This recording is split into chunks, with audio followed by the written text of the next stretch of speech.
دعا اس طرح سے مانگو، ہر صورت میں قبول ہوگی انشاءاللہ۔ اگر تم چاہتے ہو کہ تمہاری دعا رد نہ ہو تو یہ 4 باتیں ہمیشہ یاد رکھو۔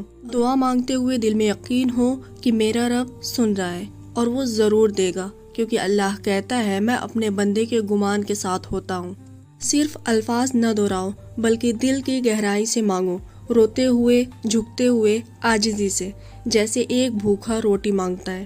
صرف مصیبت میں ہی نہیں، خوشی میں بھی اللہ کو یاد کرو، وہ تمہیں دکھ میں بھی کبھی اکیلا نہیں چھوڑے گا۔ جب تم کسی دوسرے کے لیے خلوص سے دعا مانگتے ہو تو پھر فرشتے کہتے ہیں تیرے لیے بھی ویسا ہی ہو۔ دعا تو ایک دروازہ ہے جو صرف عاجزی سے کھلتا ہے۔ آنسو جب سجدے میں گرتے ہیں تو رحمت آسمان سے اترتی ہے۔ مانگو مگر اس یقین کے ساتھ کہ تم خالی ہاتھ لوٹائے ہی نہیں جا سکتے۔ حدیث نبوی صلی اللہ علیہ وسلم ہے، تمہارا رب بہت باحیا اور کرم والا ہے۔ جب اس کا بندہ اس کے سامنے اپنے دونوں ہاتھ اٹھاتا ہے تو انہیں خالی ہاتھ لوٹاتے ہوئے اسے اپنے بندے سے شرم آتی ہے۔